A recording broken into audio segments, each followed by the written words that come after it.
Me llamo Roberto. Y a mis 68 años creía entender la forma de mi vida.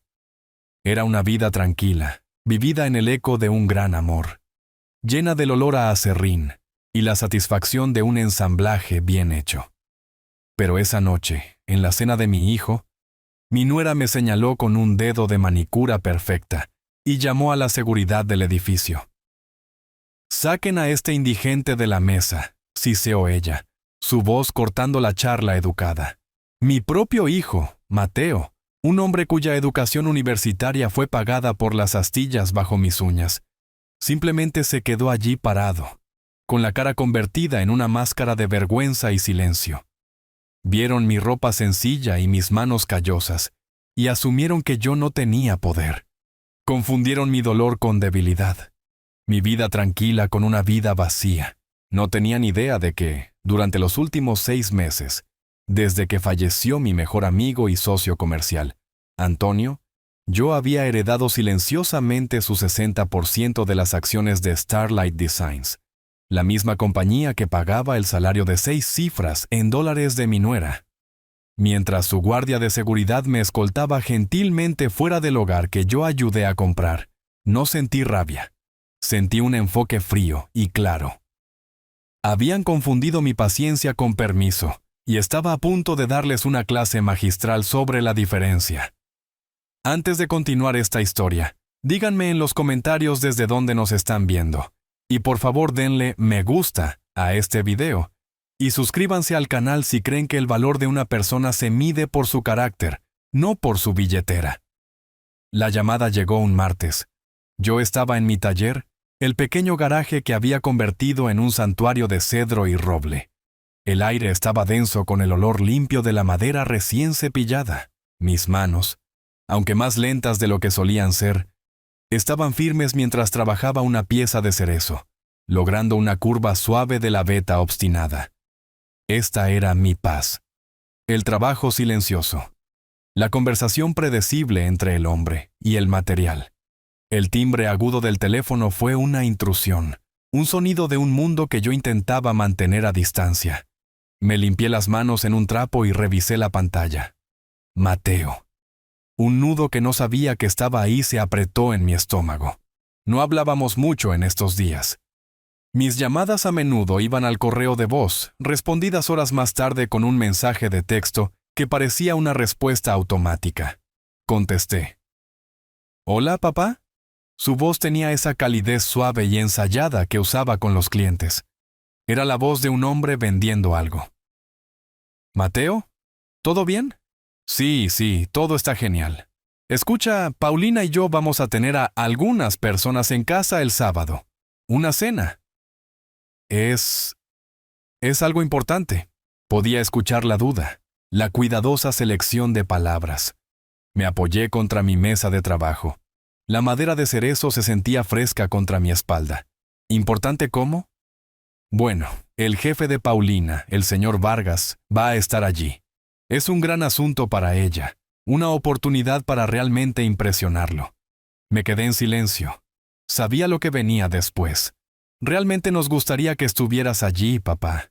Significaría mucho. Miré alrededor de mi taller, a los mangos desgastados de mis cinceles, las filas ordenadas de cepillos de mano, la foto enmarcada de mi difunta esposa Carmen, sonriendo desde la mesa de trabajo. Sus ojos en la foto parecían contener una advertencia gentil. Luego pensé en la última vez que había estado en su casa para el cumpleaños de mi nieto. Pasé toda la noche en una silla del patio viendo a Mateo y Paulina hacer contactos mientras mi nieto miraba una tableta nueva. Me había sentido menos como un abuelo y más como un mueble que habían olvidado poner en el depósito. «Papá, ¿estás ahí?» «Estoy aquí». «No lo sé, hijo. Estas cosas ya no son realmente mi ambiente. Es solo una cena, papá. Por favor, solo trata de vestirte un poco elegante. ¿Está bien?»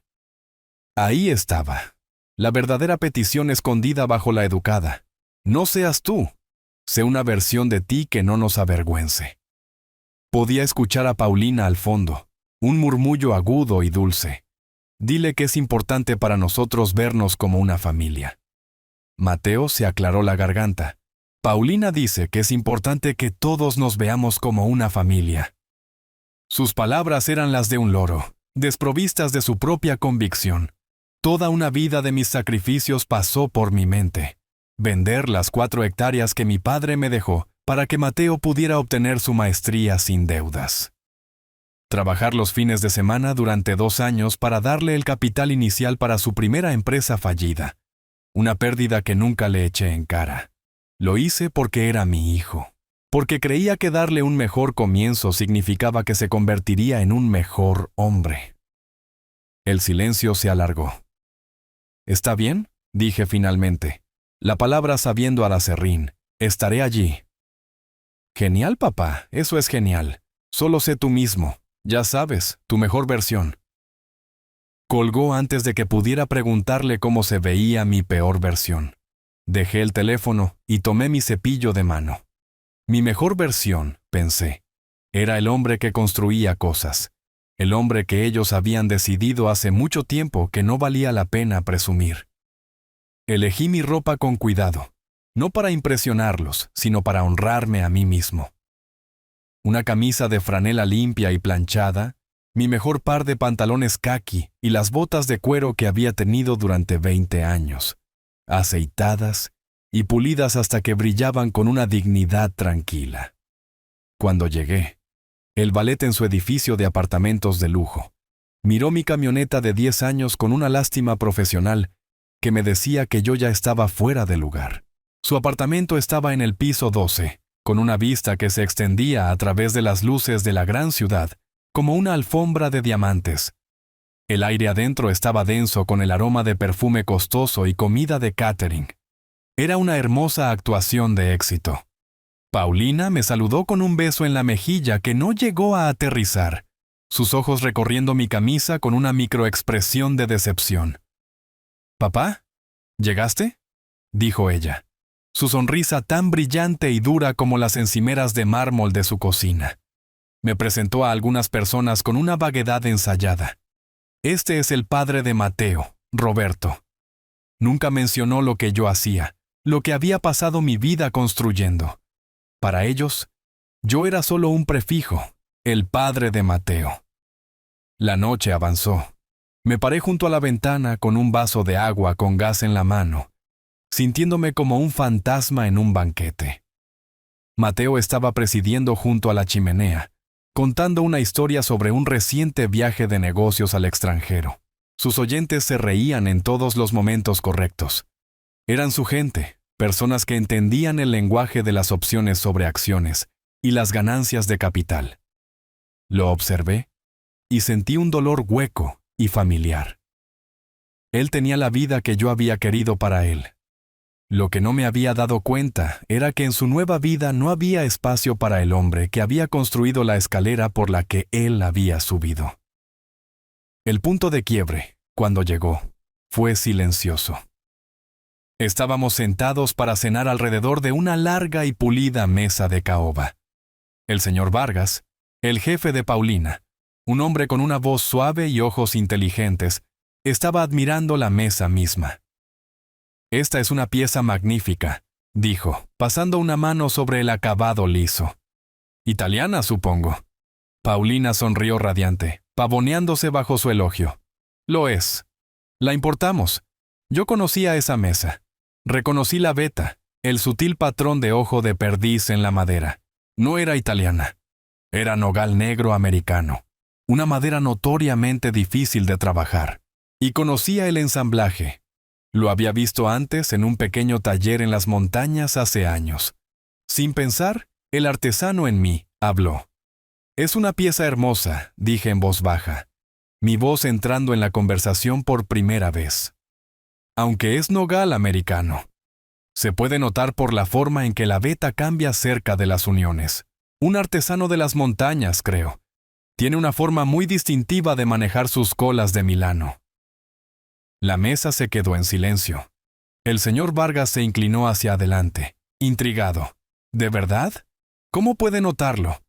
Antes de que pudiera responder, la risa de Paulina cortó el aire. Fue un sonido alto y frágil. «Ay, Roberto», dijo ella, con la voz goteando una dulzura condescendiente. Siempre el carpintero. Ve madera y olvida sus modales. Luego se volvió hacia su esposo. Su sonrisa había desaparecido, reemplazada por una línea tensa y enojada. «Mateo», dijo, con la voz baja pero llevándose a través de la mesa. «¿Puedes por favor llamar a seguridad?» Mateo congeló su tenedor a mitad de camino a su boca. «¿Qué?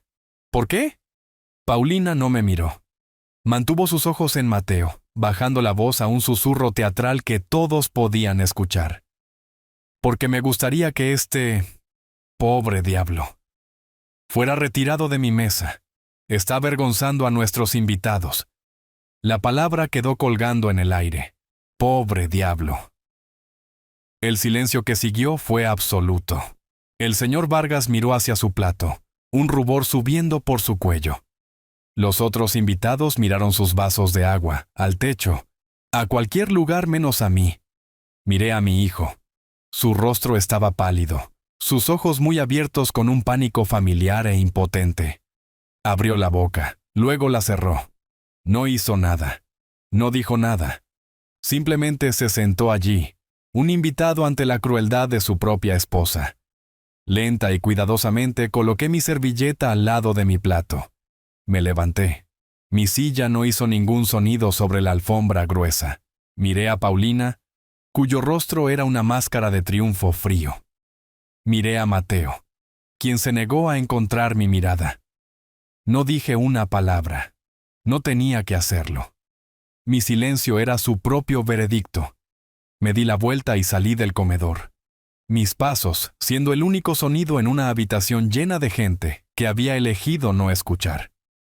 Mientras llegaba a la puerta principal, escuché el susurro de Paulina, agudo y victorioso, siguiéndome al pasillo. ¿Ves? Problema resuelto. El viaje de 2 horas de regreso a mi lado de la ciudad fue silencioso. Las luces de la zona rica retrocedieron en mi espejo retrovisor, una constelación brillante e indiferente. El aguijón de las palabras de Paulina, el peso más pesado del silencio de Mateo, comenzaron a desvanecerse. No era que la herida estuviera sanando.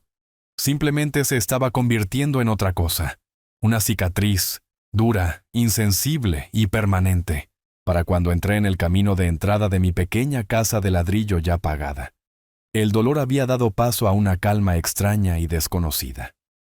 Era la claridad tranquila que un hombre encuentra después de que se rompe la fiebre. Ya no tenía el corazón roto. Simplemente había terminado. La casa estaba fresca y oscura, oliendo levemente a aserrín y a la cera de limón que mi esposa Carmen solía amar. No encendí la televisión, no me serví un trago. Pasé por la sala de estar, pasando el sillón desgastado donde leía el periódico cada mañana, y fui directo a mi estudio. No era una gran habitación, más bien una sala convertida, pero era mía. Las paredes estaban forradas con libros sobre carpintería e historia. En el escritorio, una sola fotografía de Carmen tomada en la orilla de un lago, su sonrisa más ancha que el cañón detrás de ella. Contra la pared del fondo, debajo de la ventana, se sentaba un viejo baúl de cedro. Antonio lo había construido para mí como regalo de bodas hace casi 45 años. Los ensamblajes de cola de Milano eran tan perfectos que no podías deslizar una hoja de papel entre ellos. Me arrodillé, las tablas del suelo crujiendo una queja familiar, y levanté la tapa pesada. El aroma a cedro viejo y papel se levantó para recibirme, un olor como la memoria misma. Este no era un lugar de duelo, era un lugar de registro. Mis dedos pasaron por paquetes de cartas viejas y las tarjetas de recetas de Carmen hasta que encontraron lo que estaban buscando. Una carpeta pesada estilo acordeón, atada con una cinta descolorida. Adentro estaban los artefactos de una amistad que había definido mi vida. Había una fotografía en blanco y negro, con las esquinas suaves por el manejo, de 2 hombres jóvenes en sus 20s cubiertos de aserrín, sonriendo como tontos frente a un taller a medio terminar. Antonio y yo, No teníamos nada en ese entonces, más que un sueño compartido y la creencia de que la buena madera manejada con respeto nunca te mentiría. Debajo de la foto había una servilleta de cóctel de un bar que había sido demolido hace décadas. En ella, con la letra extendida de Antonio, estaba el primer contrato para nuestra sociedad. Ebanistería Roberto y Antonio. Lo habíamos firmado con un bolígrafo prestado, dos soñadores pensando que podíamos construir un mundo de roble y sudor. Lo hicimos por un tiempo, pero Antonio era el visionario, el que tenía cabeza para los negocios. Yo era el artesano, el que entendía la madera. Él pasó a convertir Starlight Designs en un imperio de gusto y precisión, mientras yo me quedaba con el trabajo de mis manos dirigiendo mi propio pequeño negocio de contratista. Nunca perdimos el contacto. Nuestra amistad era la única unión que nunca se aflojó.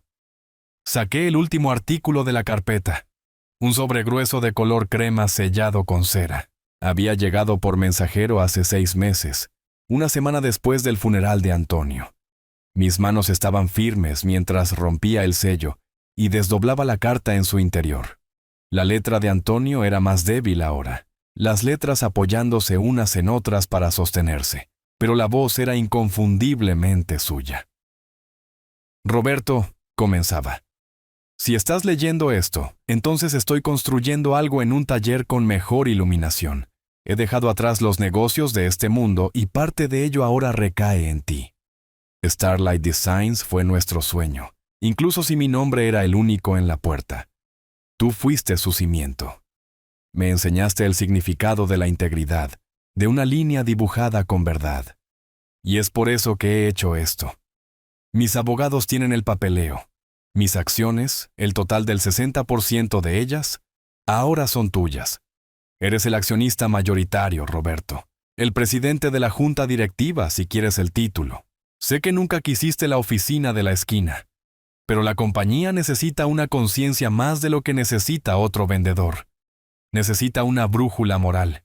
Y tú, mi amigo, tienes una brújula que este mundo ha perdido. Haz lo que creas conveniente. Protege lo que construimos. Protege a la buena gente. Confío en ti. Doblé la carta y la volví a poner en el sobre.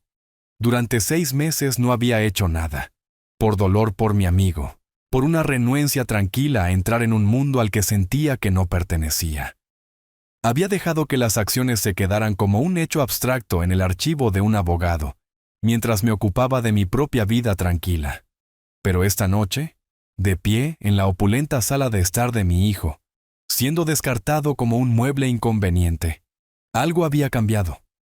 Antonio no solo me había dejado una compañía, me había dejado una responsabilidad. Me había dejado un juego de herramientas. Mis ojos cayeron sobre una tarjeta de presentación desgastada metida en un bolsillo lateral de la carpeta. Javier Fernández, director financiero, Starlight Designs. Javier había estado con Antonio desde el principio. Un hombre tranquilo y decente, que entendía que los números, como la madera, tienen una veta. Si los fuerzas en contra de ella, se astillan. Levanté el teléfono. Mi corazón era un tambor constante y parejo. Ya no era el pobre diablo de la cena. Era un hombre con una brújula moral, y finalmente estaba listo para encontrar el norte. Marqué el número. Sonó 3 veces. Fernández. Su voz sonaba cansada, el sonido de un hombre que había trabajado demasiado tarde. Javier, dije, mi propia voz tranquila y clara. Soy Roberto. Antonio era amigo mío. Me dejó algunas cosas. Creo que es hora de que hablemos. Hubo una larga pausa en el otro extremo de la línea. No de confusión, sino de algo más. Era el sonido de un hombre exhalando un aliento que había estado conteniendo durante mucho tiempo. Cuando finalmente habló, su voz estaba llena de un inconfundible alivio fatigado. Roberto, dijo. Dios mío, estoy tan contento de que hayas llamado. Javier sugirió una cafetería sencilla en las afueras de la ciudad, un lugar con cabinas de vinilo rojo agrietado y un reloj en la pared que había estado dando la misma hora lenta durante 40 años. Era el tipo de lugar donde las conversaciones podían suceder sin audiencia. Él ya estaba allí cuando llegué. Una taza de café medio vacía frente a él, una pila de papeles en una carpeta ordenada junto a su codo. Se veía más viejo de lo que recordaba, las líneas alrededor de sus ojos más profundas, pero la calma constante todavía estaba allí. Era la calma de un hombre que había visto los mercados subir y bajar, y sabía que el único activo real era tu propia integridad. Ella es una estrella en ascenso, dijo Javier, después de que la camarera hubiera rellenado su taza y nos dejara en nuestro rincón tranquilo. Me refiero a Paulina. Antonio vio su talento desde el principio. También vio la ambición. Javier eligió la palabra con cuidado, de la manera en que un hombre maneja una herramienta que es tanto útil como peligrosa. Le preocupaba que no estuviera anclada a nada. Está anclada a mi hijo, dije, y mi hijo está anclado a ella. Javier asintió lentamente, entendiendo la geometría del asunto. ¿Qué necesitas, Roberto? No quería decir las palabras venganza o castigo. Se sentían demasiado ruidosas, demasiado torpes para lo que estaba construyendo. Necesito entender la compañía que me dejó Antonio, dije, y quiero empezar con el departamento de ella. Quiero ver todo, Javier. Cada proyecto, cada informe de gastos, cada partida. Quiero saber qué está construyendo con el legado de mi amigo. No preguntó por qué, no necesitaba hacerlo. Simplemente deslizó la carpeta a través de la mesa. Anticipé que podrías preguntar. Este es el resumen departamental actual, pero el papel solo te cuenta parte de la historia. Si quieres ver cómo opera bajo presión, hay una manera más limpia. Tomó un sorbo de su café. Una auditoría sorpresa. Es un procedimiento estándar perfectamente justificable antes del final del trimestre. La razón oficial será la optimización de costos. La verdadera razón es que nos permitirá mirar en cada rincón sin que ella sepa quién nos envió. Hazlo, dije. Las palabras fueron tranquilas, pero se sintieron como la cosa más pesada que había levantado en todo el año. Paulina sintió el brillo de la cena durante 2 días completos. En su mente, la noche había sido un éxito rotundo. El señor Vargas había quedado impresionado. Los clientes estaban encantados. Y el pequeño e inconveniente asunto de su suegro había sido manejado con una eficiencia rápida y limpia. Entró en la oficina de Starlight Designs el miércoles por la mañana, sintiéndose invencible. Su presentación sobre el proyecto del grupo hotelero Monarca estaba programada para esa tarde, y sabía que era impecable. Este proyecto era su obra maestra, un contrato de varios millones de dólares para rediseñar los vestíbulos de una cadena de hoteles boutique. Era su boleto para ser socia principal, para el siguiente nivel de un mundo que finalmente la veía como ella se veía a sí misma. Estaba parada en la sala de conferencias con paredes de vidrio, señalando una representación de una escalera de mármol en la pantalla del proyector. Cuando llegó el correo electrónico, llegó sin ceremonia. Una línea de asuntos sosa de la oficina del director financiero. Aviso de auditoría departamental. Lo leyó una vez, luego otra vez. Un destello de molestia, pero no miedo. Este tenía que ser Esteban de Proyectos Comerciales. Había estado celoso de la cuenta Monarca durante meses, siempre haciendo pequeños comentarios mordaces en las reuniones. Esta era su jugada, un intento mezquino de retrasarla, de hacerla parecer desorganizada. Era patético. También era un desafío. Esa noche se quedó hasta tarde. El equipo de limpieza se movía a su alrededor. El olor de su limpiador industrial de limón llenando la oficina vacía. Se sentó bajo las duras luces fluorescentes, su escritorio cubierto de hojas de cálculo y facturas, cruzando referencias de cada número, revisando cada recibo. No le daría a Esteban la satisfacción de encontrar una sola coma mal puesta. La presión era un combustible familiar. Ella trabajaba mejor cuando tenía un enemigo a quien superar. Llamó a Mateo en su viaje a casa, el Bluetooth en su coche haciendo que su voz sonara nítida y metálica. ¿No creerás lo que Esteban está tratando de hacer?, se desahogó. Una auditoría completa 2 semanas antes de que se entreguen los informes trimestrales. Es una jugada de poder transparente. La voz de Mateo en el otro extremo era apaciguadora, cansada. Solo ten cuidado, Paulina. No le des nada que usar en tu contra. Él no entendía. Esto no se trataba de tener cuidado. Se trataba de ganar. La auditoría la hizo más aguda, más enfocada. Se volvió sospechosa de sus propios asistentes, revisando su trabajo 2 veces con una nueva precisión gélida. La atmósfera en su departamento se puso tensa. La risa en la sala de descanso se callaba cuando ella entraba. Era un general preparándose para una batalla que solo ella podía ver. Y no tenía idea de que el ataque venía de una dirección que nunca había pensado proteger. La auditoría terminó el viernes. Javier me llamó esa tarde. «Está limpio», dijo. «Molestamente limpio. Algunos informes de gastos inflados para almuerzos con clientes, pero nada que levantaría una bandera. Ella es cuidadosa». «Lo sé», dije. «No era para eso». «Entiendo», respondió Javier. Y funcionó. Ahora tengo un manifiesto completo de todo en su departamento. Cada proyecto, cada proveedor, cada fecha límite. Hizo una pausa. «Roberto, sabemos dónde está la viga de soporte principal. Es el proyecto del Hotel Monarca. Es todo su futuro. Si esa viga se agrieta, toda la estructura que ha construido para sí misma se viene abajo». Miré por la ventana de mi taller hacia el baúl de cedro que Antonio me había hecho. Una estructura construida para durar. «Gracias, Javier», dije. «Ahora esperamos el momento adecuado para probar los cimientos».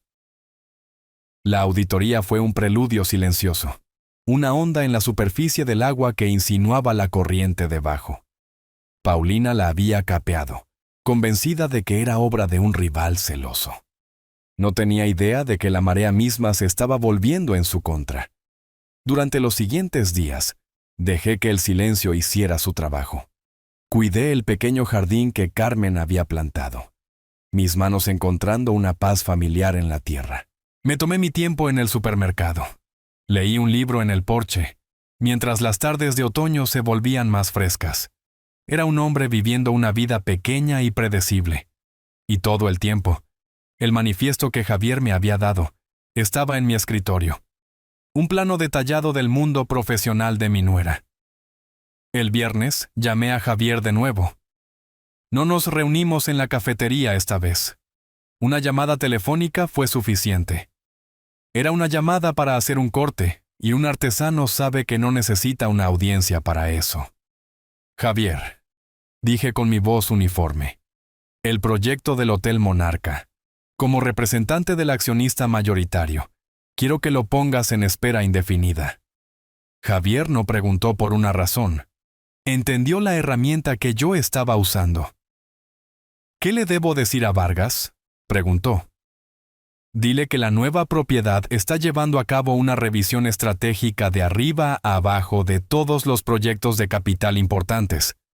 Dile que no es nada personal, son solo negocios. La golpeará duro, Roberto». «Lo sé», dije, y la simple verdad de ello se asentó en mi pecho, fría y pesada. Ese es el punto. La noticia llegó a Paulina no como un trueno, sino como un tranquilo correo electrónico profesional. Una copia al carbón de la oficina del señor Vargas. Asunto: retención de proyecto, Grupo Hotelero Monarca. Estaba en una reunión presentando ajustes menores de presupuesto cuando su teléfono vibró. Lo miró, su sonrisa confiada vacilando por solo una fracción de segundo. Se disculpó, con la voz un poco demasiado tensa, y salió al pasillo. Esta vez no era molestia, era puro pánico frío. El proyecto Monarca no era solo otra cuenta, era su coronación. Era el viento que la haría intocable, el que finalmente borraría los últimos rastros de la vida de clase media que despreciaba.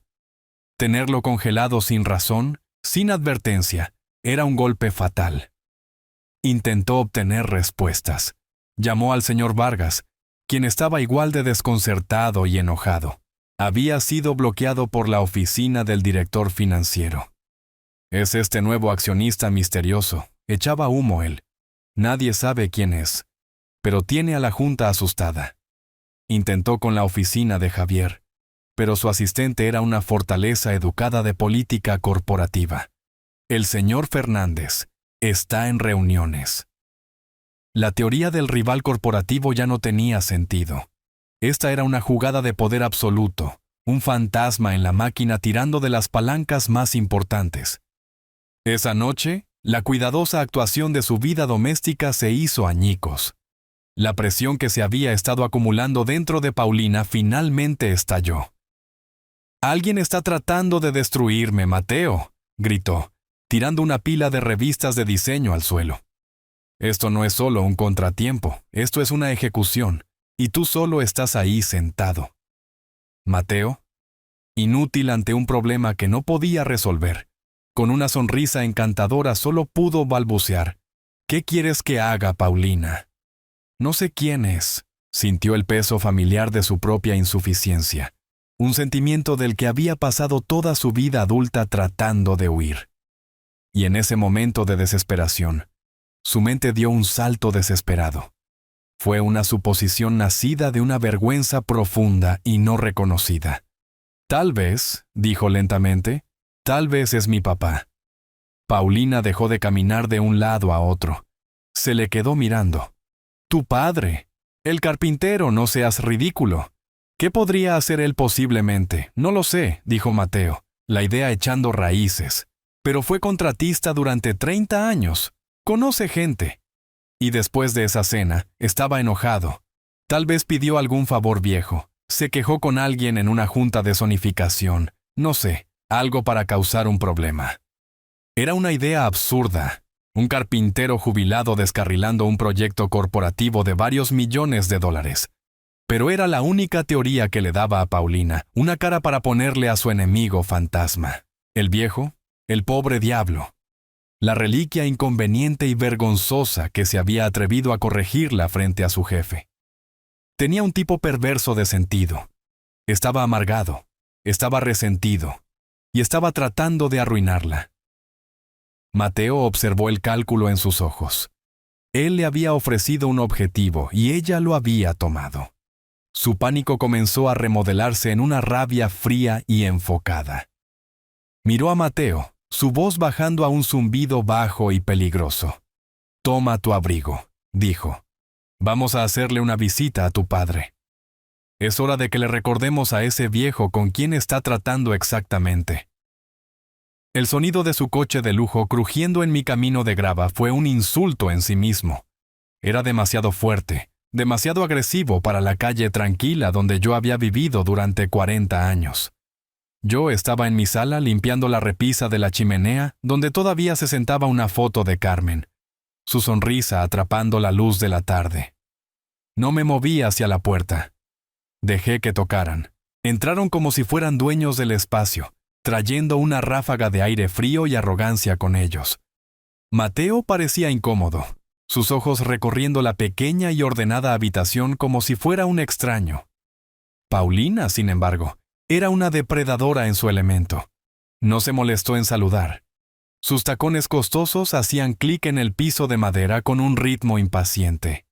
«Este pequeño juego tuyo se acabó, Roberto», dijo, su voz afilada y pulida. «Sabemos que estás detrás de esto».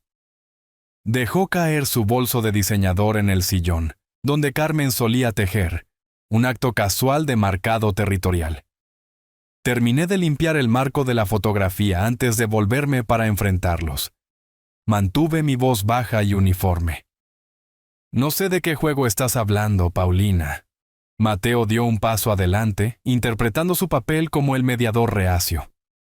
«Papá, por favor», dijo con tono suplicante. «Solo detente. Lo que sea que hiciste, a quien sea que llamaste, solo deshazlo. Esto no es necesario». «¿Innecesario?» Paulina soltó una risa corta y sin humor. «Está tratando de sabotear mi carrera, Mateo, y le estás pidiendo que sea amable al respecto». Volvió toda su atención hacia mí, con los ojos entrecerrados. «No sé quién te crees que eres, pero moviste algunos hilos. Pediste algún favor de viejo de tus días de construcción e hiciste congelar mi proyecto. Quiero que lo canceles. Ahora.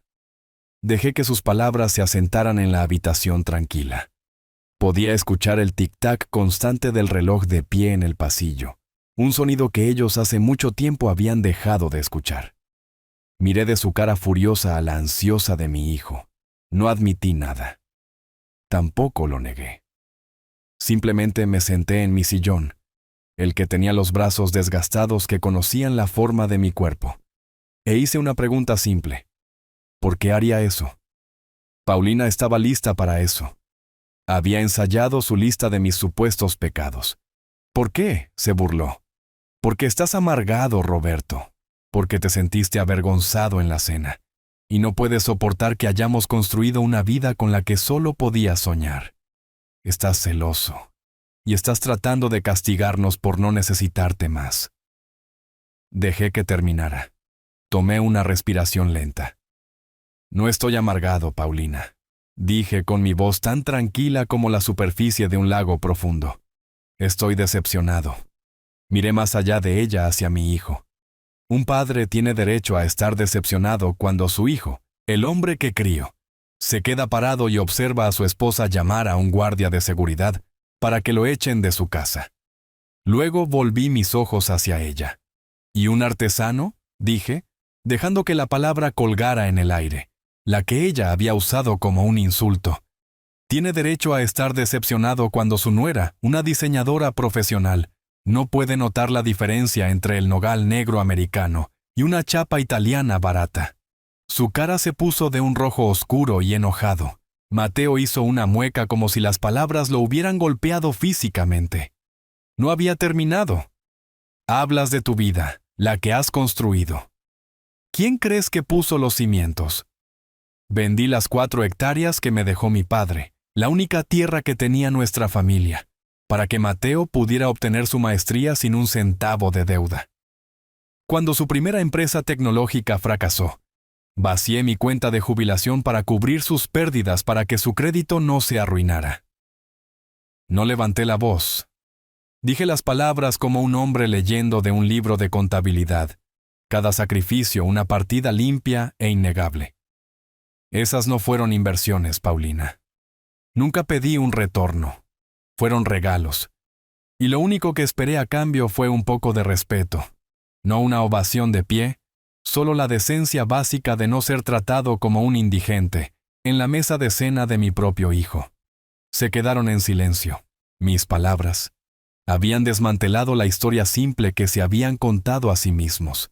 Esa donde ellos eran los héroes hechos a sí mismos y yo era el viejo oneroso y resentido. Habían venido aquí esperando una pelea, una competencia de gritos con un hombre débil al que podrían abrumar fácilmente.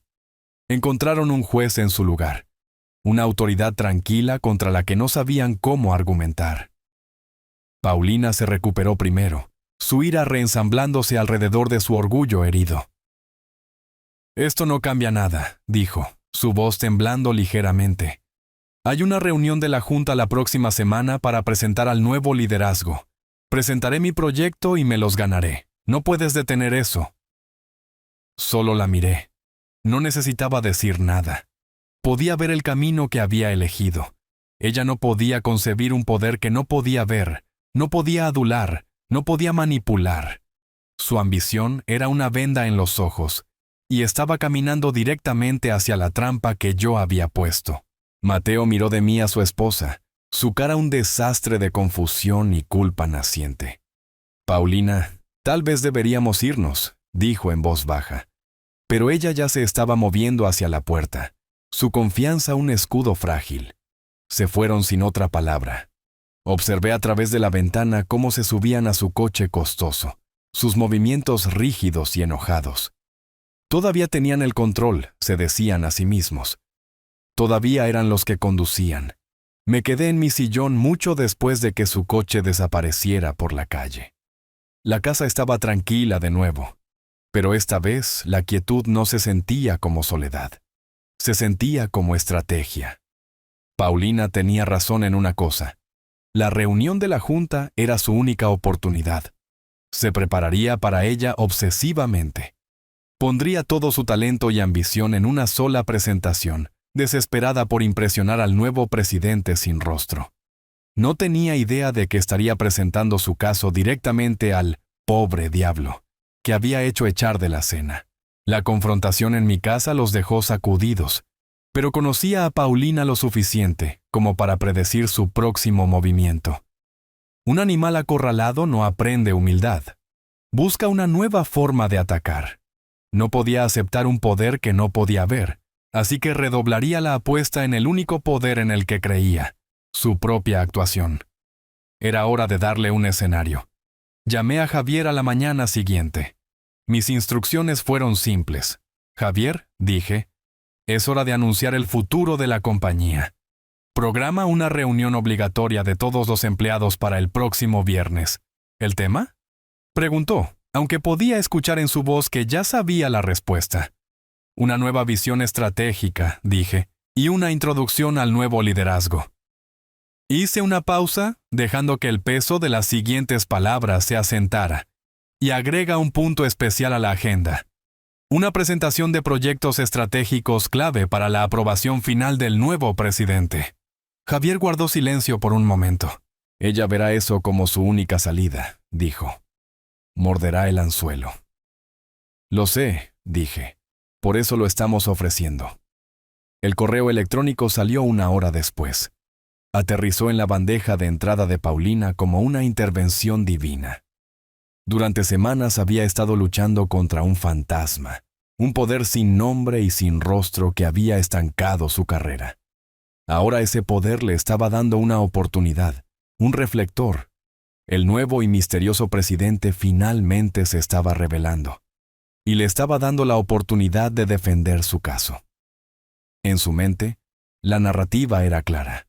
La retención del proyecto era una prueba, la auditoría era una prueba, y esta reunión era su examen final. Si podía entregar una presentación brillante, si podía deslumbrar a este nuevo presidente con su visión y competencia, podría reclamar todo. Su carrera, su estatus, su control. Su miedo y paranoia se evaporaron, reemplazados por una oleada de adrenalina y enfoque obsesivo. El mundo fuera de su proyecto del Hotel Monarca dejó de existir. Canceló planes de cena con amigos. Llegó a la oficina antes del amanecer y se fue mucho después de que las luces de la ciudad se hubieran encendido. Su equipo fue sometido a ensayos implacables. Cada diapositiva de la presentación, escrutada, cada palabra de su discurso, memorizada y pulida. Estaba elaborando la actuación de su vida. Mateo me dijo más tarde que era una mujer poseída, sus ojos brillantes con una energía maníaca. Dijo que hablaba en sueños sobre márgenes de ganancia y estética de diseño. Estaba tan convencida de que su talento era la llave para desbloquear este rompecabezas, que nunca se detuvo ni una vez a preguntar quién había construido la puerta. Yo, por otro lado, pasé la semana tranquilamente. Visité la tumba de Carmen dejando un pequeño y sencillo ramo de flores silvestres. Pasé una tarde en mi taller lijando una pieza de nogal viejo, hasta que la veta se sintió como seda bajo mi palma. Observé caer las hojas de otoño, cada una dejándose ir sin luchar. No me estaba preparando para una batalla, me estaba preparando para una corrección. Javier me llamó el jueves por la noche. El escenario está listo, Roberto, dijo. Ella está lista. Cree que está a punto de dar el discurso que salvará su carrera. Bien, dije, mirando el agua tranquila y oscura del lago. Déjala. La fecha estaba fijada. La trampa tenía el cebo. Y la actriz principal estaba ocupada ensayando para un acto final que no tenía idea que yo ya había escrito. Mientras Paulina afilaba su ambición en un arma, yo estaba encontrando mi paz en los lugares tranquilos. No necesitaba preparar un discurso. La verdad no requiere ensayo. Solo requiere un hombre dispuesto a respaldarla. La semana previa a la reunión del viernes fue para mí una serie de pequeños rituales necesarios. El miércoles, conduje hasta el cementerio. El cielo era de un azul alto y limpio, y el aire de otoño era tan fresco que se sentía como respirar agua fría. Me paré ante la tumba de Carmen, una lápida de granito simple que decía: Carmen, una vida vivida con gracia. Reemplacé las flores marchitas en el pequeño jarrón con un puñado de ásteres silvestres que había recogido del borde del bosque. No le hablé en voz alta, nunca lo hacía. Pero me quedé allí y le conté todo en el espacio tranquilo de mi propia mente. Le conté sobre la cena, sobre la palabra pobre diablo, sobre el silencio de Mateo. Le conté sobre la carta de Antonio y el peso de la responsabilidad que me había dejado. Le dije que tenía miedo, no de ellos, sino de convertirme en un hombre que ella no reconocería en mi búsqueda de arreglar las cosas. Creo que lo entenderías, Carmen, pensé. Siempre supiste la diferencia entre una pelea y una corrección. Me quedé hasta que el sol de la tarde proyectó largas sombras sobre la hierba, sintiendo la piedra fría bajo mis yemas de los dedos. Cuando me fui, una sensación de calma se había asentado en mis huesos.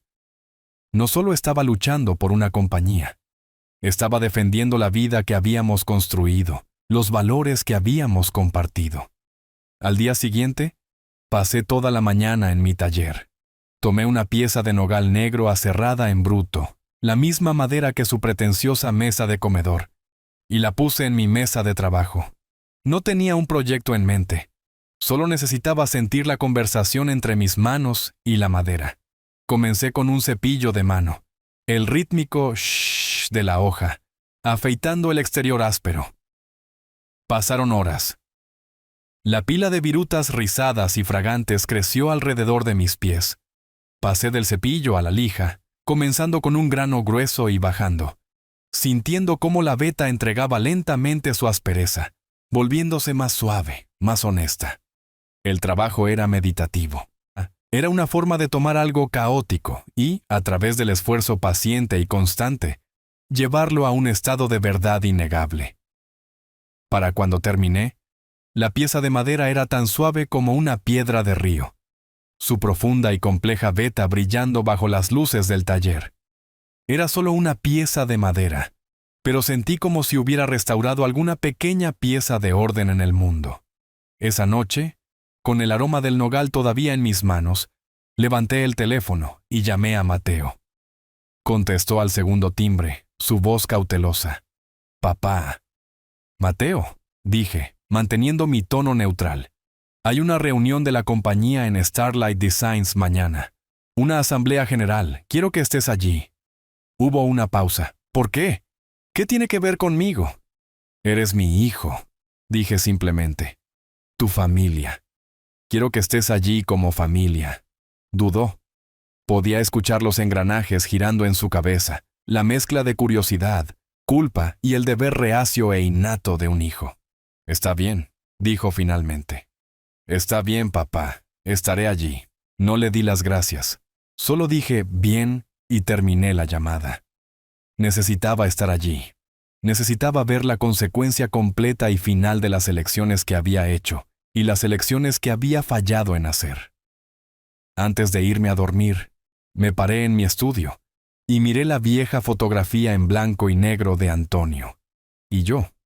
2 hombres jóvenes llenos de aserrín y sueños imposibles. Habíamos construido nuestro primer taller con madera recuperada y herramientas de segunda mano. Y habíamos pensado que éramos los hombres más ricos del mundo. Él había perseguido el sueño hacia las salas de juntas y los rascacielos. Yo había mantenido mis manos en la madera, pero el cimiento era el mismo.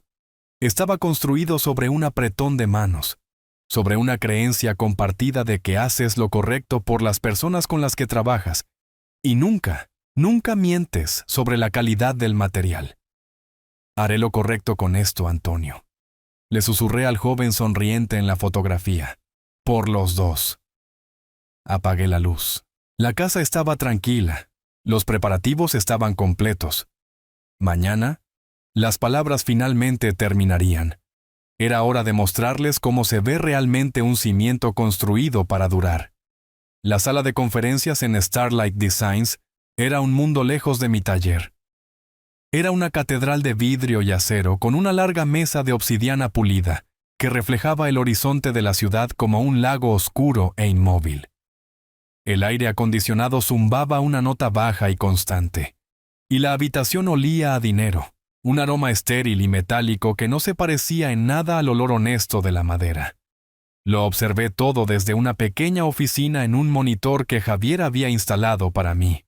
Era mejor así. No quería ser una presencia en la sala, quería ser una consecuencia. Los empleados entraron en fila, sus caras una mezcla de curiosidad y ansiedad. Llevaban el uniforme del mundo corporativo, trajes afilados, vestidos elegantes, la confianza tranquila de las personas que sabían que su valor se medía en informes trimestrales. Vi a Mateo entrar y tomar asiento en la primera fila designada para invitados. Parecía nervioso, ajustándose constantemente la corbata, sus ojos escaneando la habitación como si estuviera buscando una salida. Era un invitado en un mundo que desesperadamente quería poseer. Luego Paulina caminó hacia el escenario. Estaba radiante. Llevaba un traje blanco a la medida que destacaba como un faro contra la madera oscura y la tapicería gris carbón de la habitación. Su confianza era algo físico. Llenaba el espacio a su alrededor. Sonrió a la audiencia, una sonrisa cálida y ensayada que prometía éxito. Estaba en su elemento, la estrella de un espectáculo que ella había dirigido y producido. Creía con cada fibra de su ser que estaba a punto de ganar.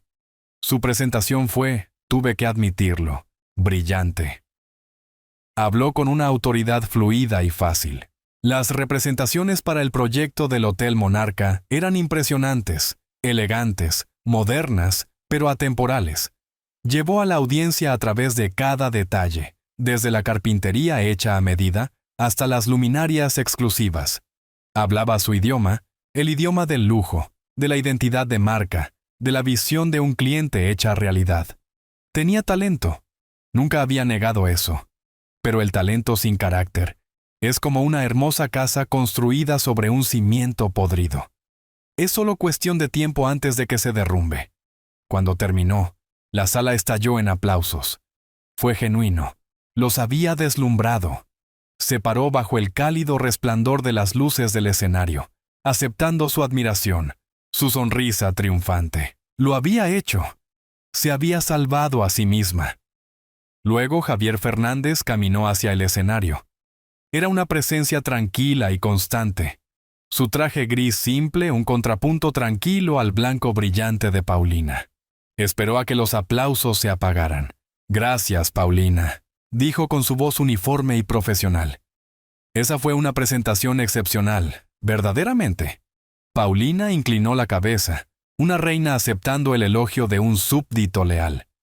Javier continuó.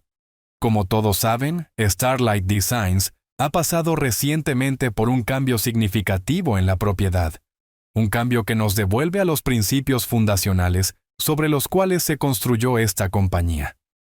Hizo una pausa, dejando que sus ojos barrieran la sala. Y por eso es mi distinto honor presentarles a nuestro nuevo presidente de la Junta Directiva. Él es el hombre que ahora posee un interés mayoritario del 60% en esta compañía. Fue el amigo más antiguo y querido de Antonio, su primer socio comercial y, en mi opinión profesional, uno de los mejores artesanos que he tenido el privilegio de conocer. Damas y caballeros, el señor Roberto. Salí de las bambalinas. Llevaba la misma camisa de franela simple y pantalones caqui que había llevado a la cena. El silencio en la sala fue absoluto. No fue solo una falta de ruido, era una presencia física, una manta pesada que sofocaba el aire. Cada rostro estaba vuelto hacia mí. Vi confusión, incredulidad. Luego miré a Paulina. Su sonrisa triunfante estaba congelada en su rostro.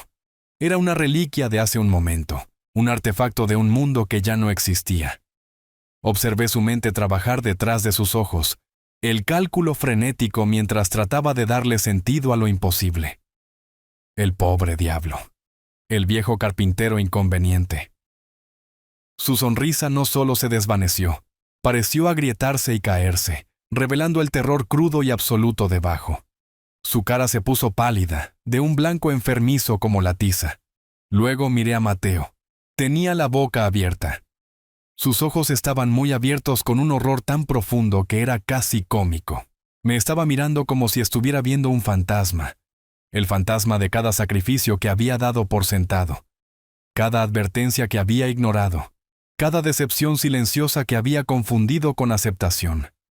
En ese único momento demoledor, él entendió. Entendió todo. Subí al podio, no miré mis notas, no tenía ninguna. Miré hacia el mar de caras aturdidas y luego mis ojos se posaron en Paulina. Mi voz cuando hablé no era fuerte, era tranquila, era clara. Paulina, comencé. Esa fue una presentación brillante. Tienes un ojo notable para el diseño. Dejé que el cumplido aterrizara, una pequeña e inesperada amabilidad. Ella se estremeció como si la hubiera golpeado. Pero un buen diseñador, continué, entiende el valor de sus materiales. Un gran líder entiende el valor de las personas. En ambas áreas has mostrado un déficit significativo. Hice una pausa, dejando que el peso de mis palabras llenara la sala silenciosa. En una cena hace varias semanas, en un hogar construido sobre los cimientos del trabajo de mi vida, le pediste a un guardia de seguridad que sacara a este pobre diablo de la mesa. Sostuve su mirada. Parecía que quería encogerse hasta desaparecer, pero las luces del escenario la mantenían en su lugar. Hoy en esta sala de juntas, dije, mi voz nunca vacilando, te estoy pidiendo que vacíes tu escritorio. Un grito ahogado colectivo recorrió la sala. Paulina se tambaleó ligeramente, su mano agarrando el borde del podio para estabilizarse. Sin embargo, agregué, porque la corrección necesitaba ser completa. Starlight Designs no carece de compasión. Tenemos una vacante en la cafetería de la compañía, para un lavaplatos. El puesto requiere respeto por lo que otras personas dejan atrás, y un compromiso con dejar las cosas limpias. Tal vez es un lugar donde puedes empezar. Eso fue todo. La estructura invisible de su mundo colapsó. No gritó, no se desmayó, simplemente se dobló. Sus hombros se hundieron, su cabeza se inclinó, y un solo sollozo seco escapó de sus labios. El sonido fue inquietantemente fuerte en la quietud muerta. La actuación había terminado. Luego Mateo se movió. Se levantó de un salto de su asiento y tropezó hacia el escenario. No para defenderla, no para atacarme. Era un hombre corriendo hacia el epicentro de un terremoto, sin saber por qué. Se detuvo al pie del escenario con la mano extendida, su cara un desastre de confusión y desesperación. «Papá», balbuceó. «Papá, yo no...» No pudo terminar una frase. Miré a mi hijo. La ira que había cargado durante tanto tiempo se había ido, reemplazada por una tristeza profunda y cansada. Él no era un villano. Solo era un hombre débil que había tomado una serie de malas decisiones. «Hablaremos luego, Mateo», dije con mi voz más suave ahora, «cuando recuerdes quién eres». La oficina del presidente en el último piso del edificio Starlight no siguió siendo una oficina de esquina por mucho tiempo. En una semana, hice que Javier sacara el pretencioso escritorio de vidrio y las incómodas sillas de cuero que estaban diseñadas para la intimidación, no para la conversación. Traje mi vieja mesa de trabajo de roble de casa. Puse mis cepillos de mano en una fila ordenada en el aparador. El aire que una vez había olido a nada más que aire refrigerado, ahora llevaba el leve y honesto aroma a cedro y cera para madera. Los planos extendidos sobre mi mesa de trabajo no eran para rascacielos, eran para una mecedora que estaba diseñando. Estaba dirigiendo la compañía, pero lo estaba haciendo a mi manera. Paulina, como esperaba, no aceptó el trabajo en la cafetería. El día después de la reunión, su escritorio estaba vacío. Su nombre fue eliminado del directorio de la compañía. Desapareció de la ciudad. Un fantasma hecho de ambición y una narrativa rota. Nunca volví a saber de ella. Aproximadamente un mes después, Mateo vino a verme. No llamó primero. Simplemente apareció en la puerta de mi nueva oficina-taller, luciendo más delgado, cansado, pero con una claridad en sus ojos que no había visto desde que era un niño. El traje costoso se había ido. reemplazado por una camisa de trabajo simple y jeans. Había renunciado a su trabajo. No ofreció excusas ni largas explicaciones. Simplemente se quedó allí por un momento, asimilando el olor de la madera. Solicité un trabajo, dijo con voz tranquila pero firme, en una organización sin fines de lucro. Construyen casas para familias de bajos ingresos. Empiezo la próxima semana como aprendiz. Se miró sus propias manos suaves y sin callos. Quiero aprender a construir algo real de nuevo. Con mis manos. No me levanté. No corrí a abrazarlo. El abismo entre nosotros era demasiado ancho para que un simple abrazo lo cruzara.